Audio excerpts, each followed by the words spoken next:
नमस्कार भाइयों और बहनों, जंगली मेडिसिन यूट्यूब चैनल में आप सभी का एक बार फिर से स्वागत है। भारत में काफी सारी दिव्य वनस्पतियां कचरे की तरह उगती हैं, लेकिन फिर भी लोग दुर्लभ वनस्पतियों के पीछे पड़े रहते हैं। तो आज हम आपको एक ऐसी ही वनस्पति के बारे में बताने वाले हैं जो भरपूर मात्रा में उपलब्ध होती है तथा दिव्य औषधीय गुण रखती है। यह चिड़चिटे का पौधा, जिसको अपमार्ग, औंघा तथा आंधी झाड़ा नाम से भी जाना जाता है, इसकी आपको विशेष जानकारी प्राप्त होने वाली है। यह अपमार्ग का पौधा विभिन्न रोगों में उपयोग किया जाता है, जैसे कि पथरी, मूत्र संबंधी विकार, कफ के रोग, चर्म रोग, पागलपन, पेट के रोग, महिलाओं के रोग, पुरुषों के रोग, दांतों के सभी प्रकार के रोग, दांतों का कीड़ा, साइनस, बहरापन, जोड़ों का दर्द, मोटापा, खून की कमी, कीड़े मकोड़ों का काट लेना, हैजा, पेचिस जैसी अनगिनत बीमारियों में यह प्रयोग किया जाता है। तो इस पौधे की संपूर्ण जानकारी के लिए वीडियो को आप शुरू से लेकर अंत तक पूरा देखिएगा। आज की जानकारी बहुत ही महत्वपूर्ण है, आपको हमेशा काम आएगी। और हाँ, यदि आप दुनिया की सभी प्रकार की जड़ी बूटियों की पहचान और उनके औषधीय फायदे जानना चाहते हैं तो हमारे चैनल जंगली मेडिसिन यूट्यूब चैनल को अभी सब्सक्राइब करें और सभी प्रकार के नोटिफिकेशन पाने के लिए बेल आइकन को जरूर दबाएं। इस वीडियो को लाइक कीजिए और देखते रहें। पहले हम आपको इस पौधे की पहचान करा देते हैं। यह पौधा भारतवर्ष में संपूर्ण स्थान पर पाया जाता है। यह वर्षा काल में उत्पन्न होता है और ग्रीष्म ऋतु तक आप इसको देख सकते हैं। इस पौधे की सबसे अच्छी पहचान इस पर लगने वाले फल होते हैं और यही इसके बीज भी होते हैं और इसी पर फूल बनते हैं। यह कांटेनुमा होते हैं और तनों से उल्टी दिशा में चिपके होते हैं और यदि इनके पास से गुजरा जाए तो यह कपड़ों से चिपक जाते हैं, इसलिए इसका एक नाम उल्टा कांटा भी रखा गया है। इसके पत्ते इस तरह के होते हैं और इस पौधे की ऊंचाई लगभग 2 से 3 फीट तक की हो जाती है। कहीं कहीं पर इसकी ऊंचाई ज्यादा भी हो सकती है। इसका तना जो है चौकोर होता है और तने पर थोड़ी थोड़ी दूर पर गांठें होती हैं। इस अपमार्ग के पौधे की 2 प्रजातियां पाई जाती हैं, एक हरा और एक लाल। लाल अपमार्ग का पौधा इस तरह का होता है जिसके पत्तों पर लाल रंग की आभा होती है और इसका तना लाल रंग का होता है, जो हरे पौधे से हूबहू मिलता है, सिर्फ रंग का ही फर्क होता है। और देखा जाए तो दोनों के औषधीय गुणधर्म भी एक जैसे ही होते हैं, सिर्फ थोड़ा सा ही अंतर देखा जाता है। इस अपमार्ग के पौधे को अलग अलग क्षेत्रों में अलग अलग नाम से जाना पहचाना जाता है। तो आपकी जानकारी बढ़ाने के लिए हम आपको इसके कुछ नाम बता देते हैं, जिससे आपको इस पौधे को पहचानने में सुविधा होगी। संस्कृत में इसको अपमार्ग, शिखरी, मरकटी, हिंदी में चिड़चिटा, औंघा, आंधी झाड़ा, चिचड़ा, लटजीरा, उर्दू में चिड़चिटा, कन्नड़ में उतरणी, गुजराती में अधेड़ो, बंगाली में अपांग, पंजाबी में कुत्तरी और नेपाली में दतिवन आदि नाम से जाना पहचाना जाता है तथा इसका वनस्पतिक नाम है। तो आप भी हमें कमेंट करके बताइए कि आप कौन से क्षेत्र में रहते हैं और इस पौधे को क्या नाम से जानते हैं। हो सकता है आपकी दी हुई जानकारी किसी के काम आ जाए, और यदि आप इसका कोई औषधीय प्रयोग जानते हैं तो वह भी नीचे कमेंट के माध्यम से जरूर बता सकते हैं। आयुर्वेदिक के मत अनुसार अपमार्ग रस में कड़वा, उष्णवीर्य, चरपरा, सारक, कफघन तथा अर्शकांडु उदर रोग, आम और रक्त विकार नाशक होते हैं। यह गिराही और वंती करने वाला होता है। लाल रंग का अपमार्ग भी शीतल, चरपरा, कफनाशक, वाण, कांडू और विपाक को हरने वाला होता है। अपमार्ग के पौधे की दातुन करने से दांतों के सभी प्रकार के रोग दूर होते हैं। तो चलिए अब इस अपमार्ग के पौधे के हम विशेष औषधीय गुण जानेंगे, जिससे आप विभिन्न रोगों को दूर कर सकते हैं। तो जानकारी को ध्यानपूर्वक देखिएगा। तो सबसे पहले हम आपको अपमार्ग के पौधे के द्वारा चर्म रोगों को दूर करने के उपाय बताते हैं। तो सबसे आसान तरीका है कि इसके पत्तों को चटनी की तरह पीसकर फोड़े, फंसियां और चर्म रोगों पर लगाते हैं तो बहुत ही अच्छे लाभ मिलते हैं। सफेद दाग को दूर करने के लिए अपमार्ग की भस्म यानी कि अपमार्ग की राख इस संपूर्ण पौधे को मिट्टी के बर्तन में डालकर आग के बीचों बीच रखकर इसकी भस्म बना लें और इस भस्म को अनेक प्रकार से प्रयोग करके विभिन्न रोगों को दूर किया जा सकता है, जो हम आपको अभी और भी बताने वाले हैं। तो सफेद दागों को दूर करने के लिए इस अपमार्ग की भस्म के अंदर माल कंगानी का तेल मिलाकर या फिर सरसों का तेल मिलाकर सफेद दागों पर लगाया जाए तो सफेद दाग ठीक होने लगते हैं।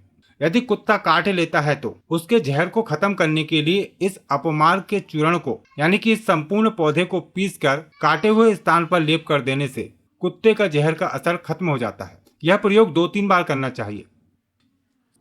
शरीर पर मस्से हो जाने पर अपमार्ग की छाल के अंदर हड़ताल को पानी में मिलाकर मस्सों पर लगाने से मस्से जल जाते हैं, लेकिन इस प्रक्रिया को करते समय बहुत ही जलन होती है, इसलिए जो व्यक्ति इसको सहन न कर सके उस व्यक्ति पर यह प्रयोग न करें। यह अपमार्ग पुराने घावों को भी ठीक करता है। जो घाव बहुत ही पुराने हैं, भर नहीं रहे हैं, तरह तरह की दवाई खाने के बाद भी लाभ नहीं हो पा रहा है, तो आप इस चिरचिटे का प्रयोग कर सकते हैं। चिरचिटे की जड़ को अच्छे से साफ कर लें और इस जड़ को तिल्ली के तेल में पकाकर तेल को सिद्ध कर लें और इस तेल को फिर घाव पर लगाने से घाव जल्दी ठीक हो जाते हैं और दर्द में भी आराम मिलता है। और सबसे आसान प्रयोग यह है कि इस चिरचिटे के रस में यानी कि इसके पत्तों का रस निकाल कर उस रस को घाव पर लगाते हैं तो घाव पकता नहीं है और जल्दी भरने लगता है और ये पुराने घावों पर भी विशेष लाभकारी है। नए पुराने घावों को दूर करने के लिए एक बहुत ही अच्छा प्रभावशाली प्रयोग है। अपमार के बीज और घी दोनों को बराबर मात्रा में लेकर 4 गुना शहद में मिलाकर खूब अच्छी तरह आग पर पकाएं, फिर उसको नीचे ठंडा करके रख लें और फिर इसको घाव पर लगाने से यानी कि घाव पर लेप कर देने से घाव तुरंत ठीक होने लगते हैं और बहुत ही आश्चर्यजनक लाभ मिलते हैं। अपमार्ग का काढ़ा बनाकर घाव धोने से भी घाव जल्दी ठीक होने लगते हैं। अब घावों के साथ साथ यह दांत खाज खुजली में भी लाभकारी है। आजकल दांत खाज खुजली की समस्या बहुत ही देखने में आती है, तो इसके लिए इसके संपूर्ण भाग का काढ़ा बनाकर नहाने के आधे घंटे पहले पूरे शरीर पर मालिश करके उसके बाद नहाने से सभी प्रकार के चर्म रोगों में बहुत ही अच्छा लाभ देखने को मिलता है। जो लोग मोटापे से परेशान हैं और अपने वजन को कम करना चाहते हैं तो इस चिरचिटे के बीजों की खीर बनाकर खाई जाती है। यह आपकी पाचन शक्ति को संतुलित कर देता है, जिससे भूख नियमित लगती है। लगभग 5 से 10 ग्राम बीजों को दूध में पकाकर रोज खाने से कुछ ही दिनों में आपका वजन बहुत ही जल्दी कम होने लगता है। लेकिन यह प्रयोग आपको अधिक दिनों तक नहीं करना चाहिए।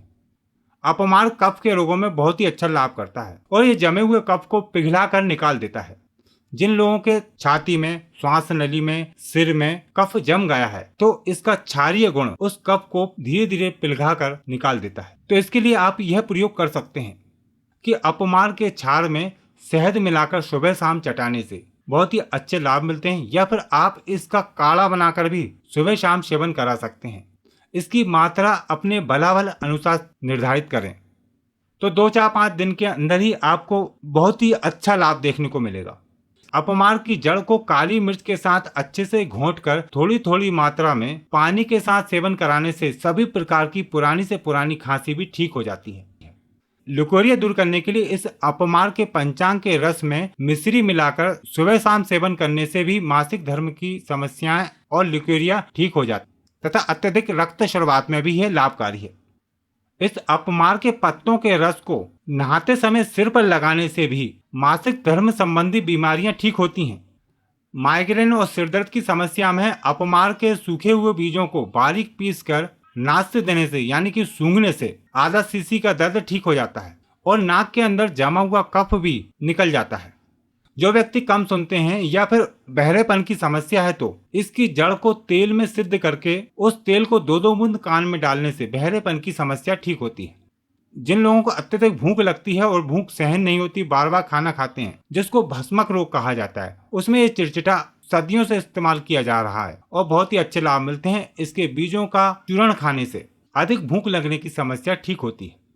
जहरीले कीड़े मकोड़े, सांप बिच्छू काट लेने पर यह चिरचिटा एक चमत्कारी औषधि का काम करता है। यदि सांप आदि ने काट लिया है तो प्राथमिक रूप से आप इसका उपयोग कर सकते हैं। इसकी जड़ को घिसकर काटे हुए स्थान पर लेप कर दें तथा इसके पत्तों का रस निकालकर हर 2-2 घंटे में थोड़ी थोड़ी मात्रा में पिलाते रहें। लेकिन यह प्रयोग आप प्राथमिक रूप से कर सकते हैं और तुरंत ही हॉस्पिटल जाना चाहिए।